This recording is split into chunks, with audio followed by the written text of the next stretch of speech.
नवाचार की शक्ति से सपनों को आकार मिला, जैव प्रौद्योगिकी से देश को नया आधार मिला। नमस्कार, मैं भारती स्वागत करती हूँ आप सभी का दूरदर्शन के विशेष कार्यक्रम युव दर्शन में। और इसी सिलसिले में आज हम आए हुए हैं अमिटी यूनिवर्सिटी रांची में। और आज हम एक ऐसे महत्वपूर्ण विषय पर बात करने जा रहे हैं जो हमारे उज्जवल भविष्य से जुड़ा हुआ है। विषय है भारत में जैव प्रौद्योगिकी उद्योग की संभावनाएं। जैव प्रौद्योगिकी वह क्षेत्र है जो विज्ञान को हमारे दैनिक जीवन से जोड़ता है।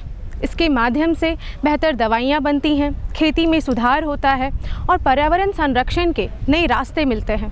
पिछले कुछ वर्षों में भारत ने इस क्षेत्र में काफ़ी तरक्की की है। आज हमारे देश में कई नए स्टार्टअप्स और रिसर्च सेंटर काम कर रहे हैं, जिससे युवाओं में नए अवसर भी बन रहे हैं।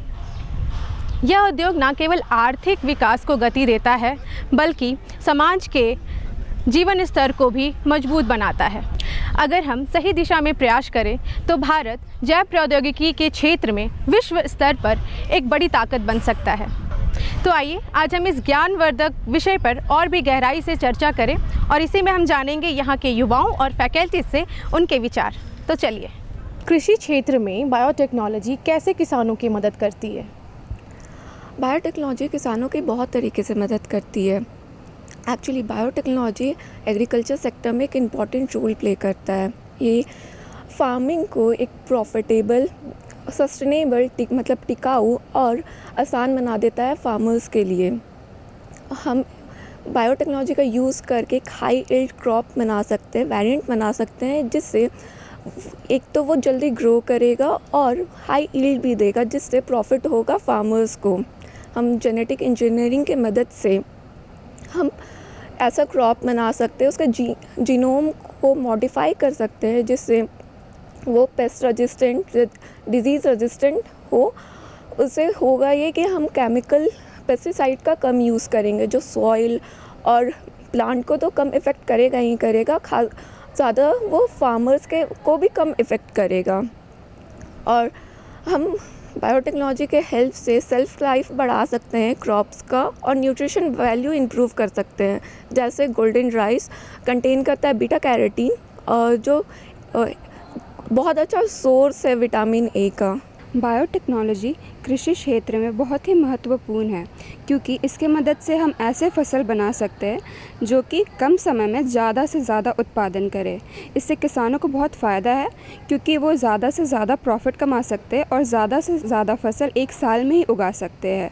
बायोटेक्नोलॉजी की मदद से हम ऐसे भी पौधे बना सकते हैं जेनेटिक मॉडिफिकेशंस करके, जो कि पेस्ट रेजिस्टेंट और डिजीज़ रेजिस्टेंट हो, जो कि फंगस और बैक्टीरिया बहुत सारे फसल ख़राब कर देते हैं किसानों के, उनका बहुत नुकसान हो जाता है। तो जेनेटिक मॉडिफिकेशन की मदद से ये सारी दिक्कतें जो फार्मर्स को आती है वो दूर हो सकती है। और जेनेटिक मॉडिफिकेशंस की मदद से हम लोग ऐसे भी क्रॉप्स बना सकते हैं जिनका न्यूट्रिशनल वैल्यू बहुत ही हाई हो। ये आम जनता के लिए भी बहुत ही अच्छा तरीका होगा कि वो फसल खा के ज़्यादा से ज़्यादा न्यूट्रिशंस ले सके। और जेनेटिक मॉडिफिकेशन से हम लोग ऐसे भी क्रॉप्स बना सकते हैं जो कि हर एक क्लाइमेट्स में ग्रो कर सके। जैसे बहुत सारे पौधे होते हैं बस एक ही जगह पे वो ग्रो कर पाते हैं, बट मॉडिफाई करके वो हर जगह पे ग्रो कर सकते हैं और बहुत ही हार्श कंडीशंस में भी सर्वाइव कर सकते हैं। चिकित्सा क्षेत्र में भारत की बायोटेक्नोलॉजी किस प्रकार मदद कर रही है? भारत में चिकित्सा क्षेत्र में बायोटेक्नोलॉजी बहुत ही तेज़ी से आगे बढ़ रही है और देश को वैश्विक स्तर पर बहुत मजबूती दे रही है। जीनोमिक्स और पर्सनलाइज्ड मेडिसिन जैसे संस्थान, national institute of biomedical genomics और जीनोम इंडिया प्रोजेक्ट जैसे कार्यक्रमों से जीन डेटा एक्सट्रैक्ट निकाला जा रहा है, ताकि वे कैंसर, एड्स और भी कई बीमारियों पर शोध कर सके। इसमें एक व्यक्ति का डीएनए के आधार पर इलाज बनाया जाता है। ये इलाज ज़्यादा ही प्रभावशाली माना जा रहा है। एआई और बायोटेक का भी संयोजन कर रहा है भारत, जिसमें एआई आधारित रोग जांच जैसे कि टीबी डिटेक्शन शुरू किया गया है और स्मार्ट डायग्नोस्टिक सिस्टम्स ला रहे हैं। इससे बीमारियां जल्दी पकड़ी जाती हैं और साथ ही साथ इलाज भी जल्दी शुरू हो सकता है। इंडिया में हज़ारों बायोटेक स्टार्टअप कंपनियां काम कर रही हैं। वे नई दवाइयां, वैक्सीन और थेरेपीज़ को विकसित कर रही हैं। इंडिया का बायोटेक क्षेत्र तेज़ी से आगे बढ़ के $165 बिलियन तक पहुंच चुका है। भारत सरकार ने इसमें पहल की है कि नए प्रोग्राम्स और पॉलिसीज़ लाए हैं हमारे बायोटेक सेक्टर के लिए, जैसे कि national biopharma mission, bio E3 policy और बहुत सारे रिसर्च सेंटर्स और बायोटेक पार्क का भी निर्माण किया जा रहा है। इससे रोज़गार और रिसर्च और इनोवेशन को ज़्यादा बढ़ावा मिल रहा है। भारत आज विश्व का सबसे बड़ा वैक्सीन निर्माता देश बन चुका है। विश्व के 60% वैक्सीन आज भारत में ही बनाए जाते हैं। कोविड-19 जैसे बीमारियों का वैक्सीन भी भारत में ही बनाया गया था। भारत के बायोटेक के वैज्ञानिक आज सस्ते और पोर्टेबल डायग्नोस्टिक किट्स बनाकर इलाज को सस्ता और आसान बना रहे हैं। पर्सनलाइज्ड मेडिसिन जैसी तकनीक इलाज को आसान और सटीक बनाती है। भारत सरकार बायोटेक उद्योग को बढ़ावा देने के लिए क्या कदम उठा रही है?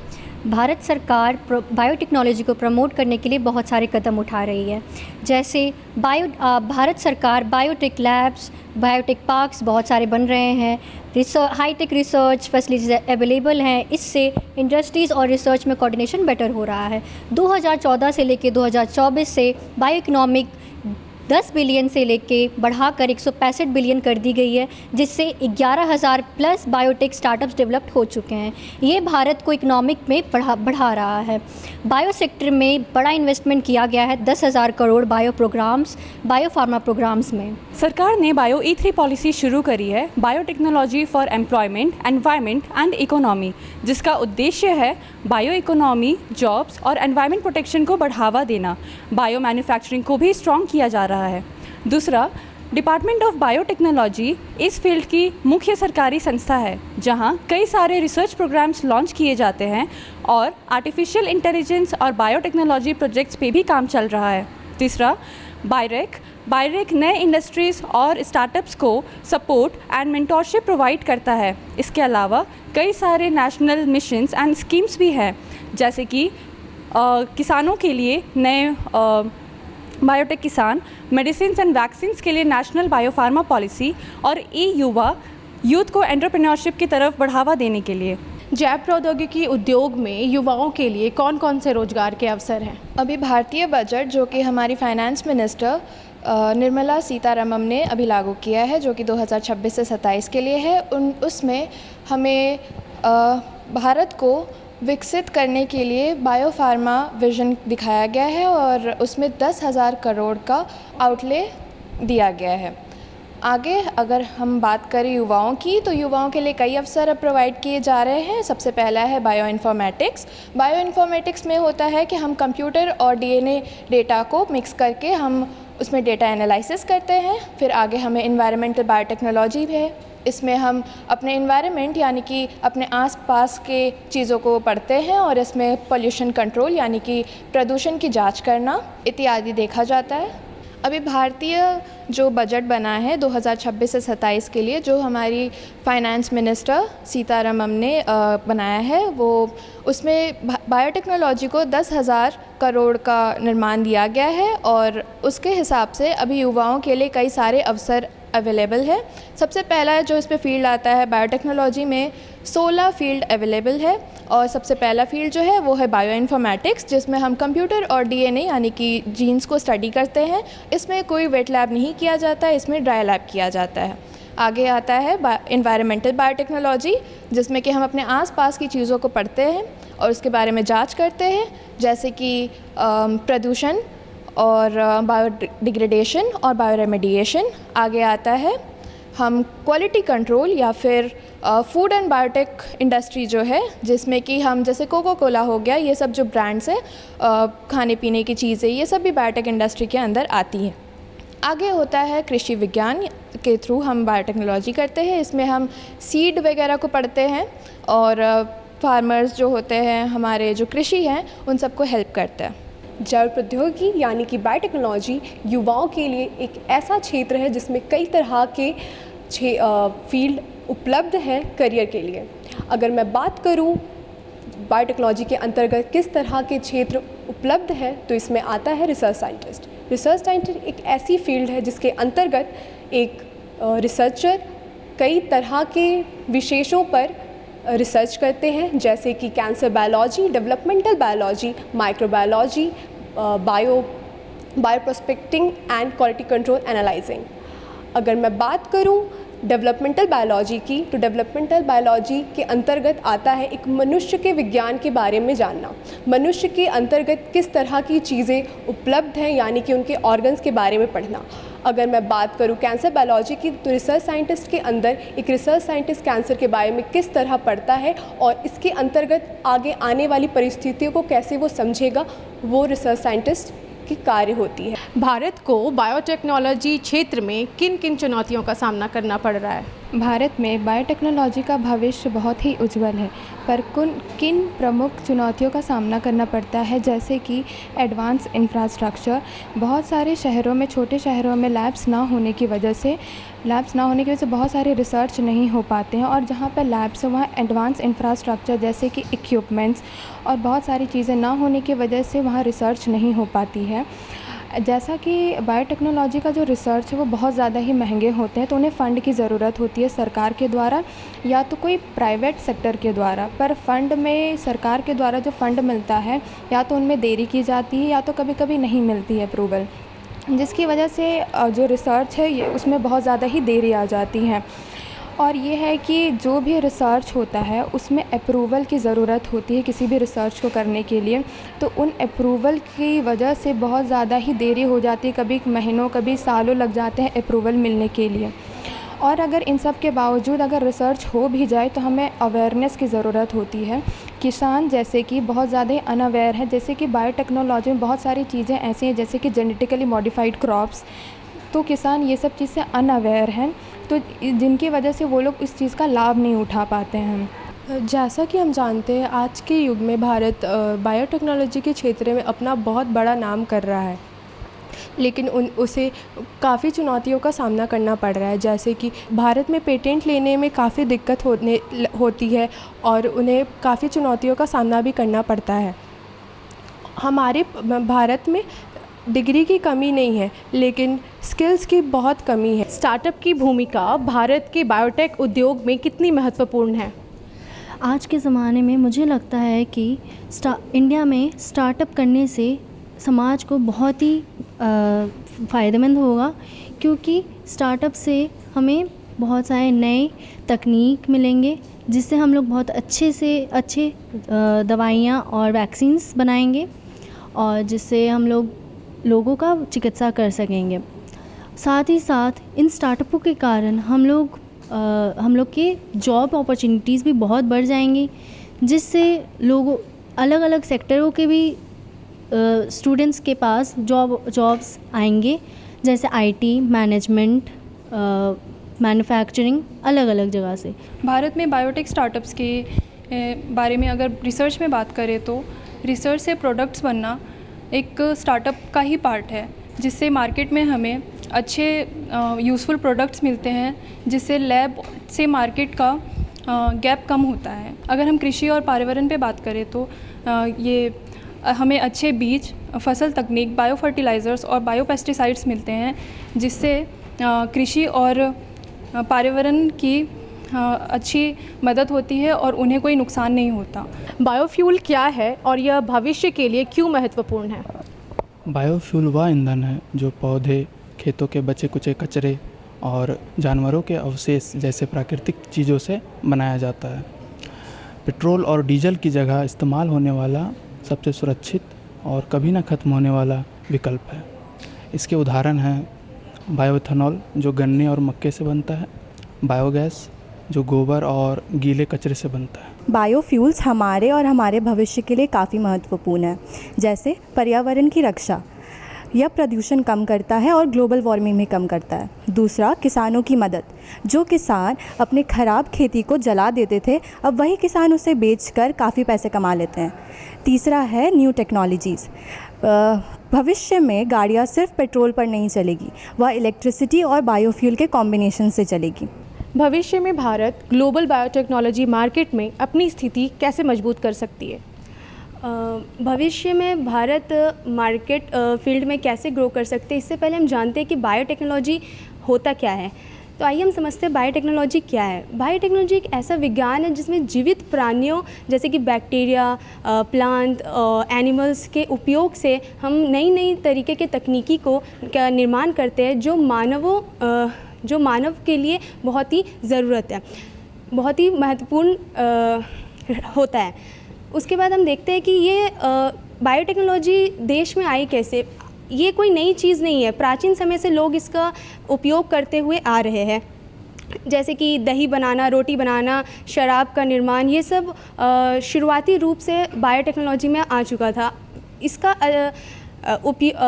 आधुनिक उपयोग 20वीं सदी में किया गया है, जब वैज्ञानिक ने डीएनए क्लोनिंग के ऊपर अपना काम करना चालू किया था। अब हम जानते हैं कि इसे मार्केटिंग फील्ड में कैसे ग्रो कर सकते हैं। तो जैसे कि हम सब जानते हैं कि आज भी जो अवेयरनेस है वो बहुत अच्छी तरीके से नहीं हुई है, जागरूक लोग नहीं हुए हैं। उसे जागरूक बनाना ही हमारा अभी पहला स्टेप है। और इंफ्रास्ट्रक्चर, फंडिंग्स, ये सब भी बहुत ज़्यादा ज़रूरी है बायोटेक्नोलॉजी फील्ड में, ताकि हम उस पर काम कर सकें और इस फील्ड को आगे बना सकें, ताकि और भी लोग इससे जुड़ सकें। भारत के पास बायोटेक्नोलॉजी में आगे बढ़ने और दुनिया को नेतृत्व करने की बहुत सी क्षमता है। मेरे अनुसार यह केवल एक विषय, एक सरकारी वैज्ञानिकों और कंपनियों की जिम्मेदारी नहीं है, ये हम सभी की जिम्मेदारी है। क्योंकि बायोटेक्नोलॉजी सिर्फ एक विषय नहीं है, ये हमारे पर्यावरण और भोजन की चीज़ों से भी जुड़ी हुई है। इसके लिए कुछ हमें कदम उठाने पड़ेंगे, जैसे कि रिसर्च और डेवलपमेंट। हमें सरकार को बोलना होगा कि वो फंड्स दे और अपने सर्कमस्टांसेस को इम्प्रूव करे और इंफ्रास्ट्रक्चर को मजबूत बनाए। अच्छे रिसर्च सेंटर और बायोटेक पार्क्स बनाने चाहिए, ना कि सिर्फ बड़े शहरों में पर छोटे शहरों में भी। स्किल मानव संसाधन तैयार करना होगा, अच्छे से ट्रेनिंग और इंटर्नशिप देना होगा। एक्सपोर्ट बढ़ानी चाहिए, इंडिया के बायो प्रोडक्ट्स एक्सपोर्ट करना चाहिए ताकि ग्लोबल मार्केट में अपनी पहचान बनी रहे। और अंत में हम अगर आगे जाकर ये खुद से सवाल पूछेंगे तो हमें बोलने में गर्व होनी चाहिए कि हमने अपने देश के लिए क्या किया, क्योंकि जब व्यक्ति बदलता है तभी देश बदलता, और जब देश बदलता है तो उसी से सबकी पहचान होती है। कोविड-19 के बाद भारत में बायोटेक उद्योग में क्या बदलाव आए हैं? कोविड-19 के बाद से भारत में बायोटेक इंडस्ट्री में काफ़ी सारे बदलाव आए हैं। सबसे पहली बात तो हम वैक्सीन की करेंगे। भारत ने सबसे पहला वैक्सीन उत्पादन किया था, और जो कि सबसे सस्ती वैक्सीन है। वैक्सीन का नाम था कोविशील्ड और कोवैक्सीन। इस वैक्सीन के वजह से भारत में जो कोविड के कारण मोर्टालिटी रेट था वो काफ़ी कम हो गया, और इसी वैक्सीन की वजह से अब पूरी दुनिया में हमें एक फार्मेसी हब के नाम से भी जाना जाता है। उसके अलावा कोविड-19 के ही समय RT-PCR किट्स और रैपिड टेस्टिंग किट्स भी हमारे रिसर्चर्स ने डेवलप की थी, जिसके थ्रू डायग्नोसिस और कोविड को पहचानने की स्पीड बहुत ही ज़्यादा तेज़ हो गई, जिससे भी कोविड की महामारी के कारण मौतों में काफ़ी कमी आई। उसके अलावा कोविड-19 के बाद से भारत में बायोटेक्नोलॉजी फील्ड में लोगों का इंटरेस्ट बढ़ने लगा, लोगों की रुचि बढ़ने लगी। पहले लोग इस फील्ड को उतना नहीं जानते थे, लेकिन अब लोग इस फील्ड को जानने लगे हैं और इसमें काम करने लगे हैं। भारत में देखा जाए तो अभी आप देख सकते हैं कि बायोटेक इंडस्ट्री कितनी ग्रो कर गई है भारत में। एंड इसका मौजूदा एग्जांपल आप जान सकते हैं वैक्सीन से। जब पहले महामारी हुई थी कोविड की, तो सबसे पहला वैक्सीन इंडिया ने बनाया था, जिसका हम लोग कोवैक्सीन एंड कोविशील्ड के बारे में जानते हैं, जो कि बहुत सस्ती वैक्सीन थी, एंड इसे इंडिया ने इम्प्लीमेंट भी किया था। और अब जान सकते हैं कि बायोटेक इंडस्ट्री बहुत तेज़ी से ग्रो हो रही है। हम लोग जिस यूनिवर्सिटी में पढ़ते हैं वो बायोटेक को बहुत आगे फैसिलिटेट करती है, एंड ये बहुत अच्छी बात है युवाओं के लिए। वो आगे बढ़ते जा रही है इस चीज़ को लेकर। इंडिया का प्राइम मिनिस्टर नरेंद्र मोदी जी ने एक शपथ लिया है 2047 तक इंडिया को विकसित भारत में परिवर्तन कर देंगे। एंड ये इसके लिए मोदी जी का सपना है बायोटेक सेक्टर में भी काफ़ी चेंजेस आएंगे, जैसे है आर्टिफिशियल इंटेलिजेंस बायोटेक को इम्प्रूव करेंगे। मोदी जी का सोच है जैसे बायो हाइड्रोजन, उसके बाद गोबर गैस, ये सब से हमारे बिजली एंड ऑल्सो हमारा जो गैस का जो कनेक्शंस है उसको रिड्यूस कर देना, ठीक है।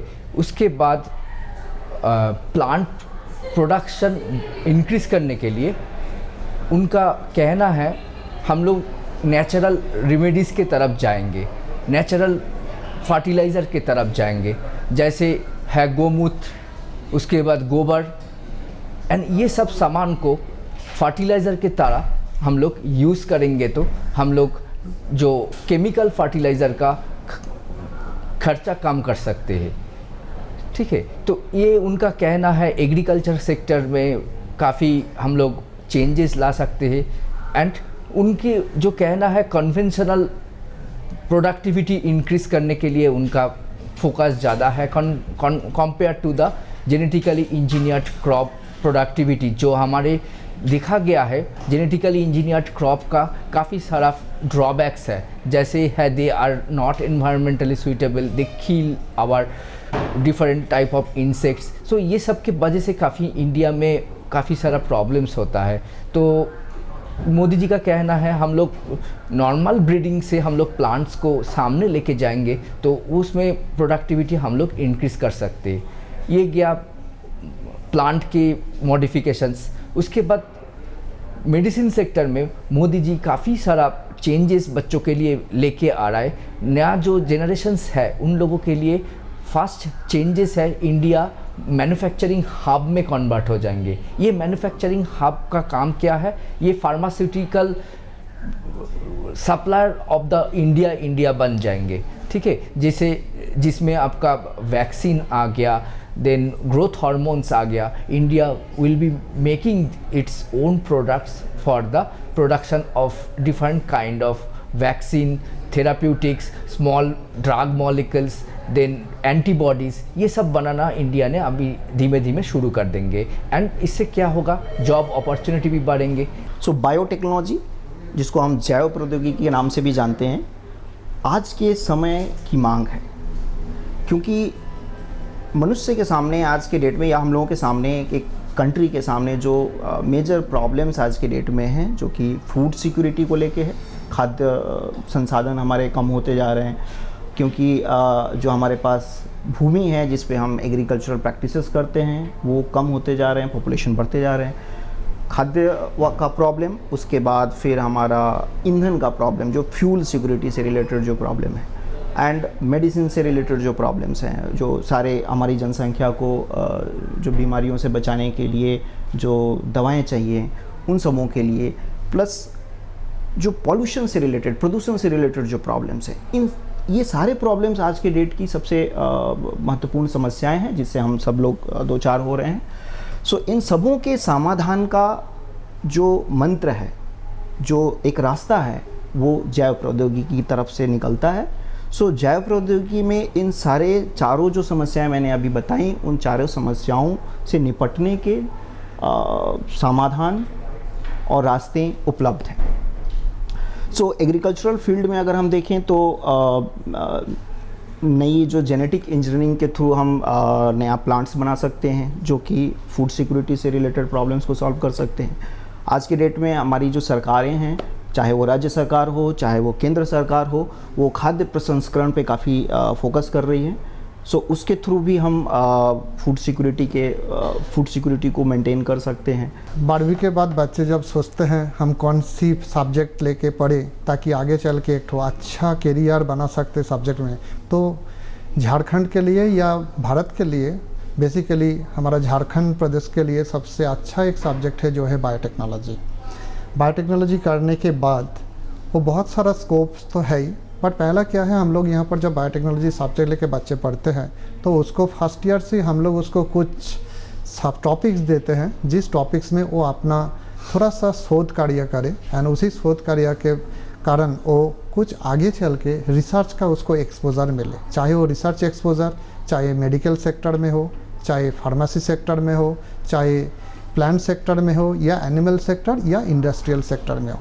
वो बच्चे आगे चल के फाइनल सेमेस्टर में जाते हैं तो उसको बाहर जाते हो, बाहर में प्रोजेक्ट का कुछ ज्ञान लेके फिर आगे इंडस्ट्री में या किसी ऑर्गेनाइजेशन में या किसी कंपनी में ज्वाइन करते हैं। दूसरी रहा बात इसको हम लोग इंटर्नशिप या एंट्रीशिप से या डिजर्टेशन नाम देते हैं। हर यूनिवर्सिटी में भी ऐसे हैं, लेकिन बायोटेक्नोलॉजी हमारे एमिटी में ये सबसे पहले एक अच्छा चीज़ है। पहला साल से ही हम एक फैकल्टी को उसके साथ रख देते हैं ताकि उसको कुछ डेप्थ नॉलेज मिले उसी सब्जेक्ट में। हमारे यहाँ पढ़ाने के लिए 11 फैकल्टीज़ हैं। फैकल्टी जो है वो ऑल बायोटेक्नोलॉजी कोर फैकल्टीज़ है, वो स्पेशलाइज डोमेन की है, जो बायोटेक प्लांट में है, एनिमल में है, इंडस्ट्री में है, और सभी का फॉरेन एक्सपोजर का एक्सपीरियंस भी है। आगे चल के बायोटेक्नोलॉजी करने के बाद जब वो 3 साल के बाद या 4 साल बीटेक सब्जेक्ट पास होते हैं, उसके बाद वो एमटेक या पीएचडी के लिए जाते हैं। हमारे यहाँ एमटेक भी है, हमारे यहाँ बीटेक भी है, साथ में एमएससी एंड पीएचडी प्रोग्राम भी हम लोग चला रहे हैं। तो आज के दिन में आप देखे ही है हमारा इंफ्रास्ट्रक्चर कैसा है। हमारा चांसलर सर और हमारा वाइस चांसलर सर की नेतृत्व में हम लोग जो बच्चों को पढ़ाता है उसी में ये लोग मेन हम लोग फोकस करते हैं जो quality teaching and quality learning also. तो हम लोग यहाँ क्वालिटी में ध्यान देते हैं, नॉट ओनली क्वांटिटी। बच्चों को जो थ्योरी पढ़ाया जाता है उसके साथ साथ उसका प्रैक्टिकल नॉलेज हम लोग लैब में करवाते हैं उसका। जैव प्रौद्योगिकी क्या है और इसे भविष्य की विज्ञान क्रांति क्यों कहा जाता है? जैव प्रौद्योगिकी ऐसा विज्ञान है जिससे हमें जीवित प्राणियों, कोशिका और जैविक उत्थान जैसे कि डीएनए, एंजाइम आदि का प्रयोग करके मनुष्य जीवन को बेहतर बनाता है, उसका उपलब्ध और उसके अनेक तकनीकों की विकास किया जा सकता है। यह एक ऐसा विज्ञान है जो बायोलॉजी, केमिस्ट्री और जेनेटिक इंजीनियरिंग का अलग अलग क्षेत्र का मिश्रण है।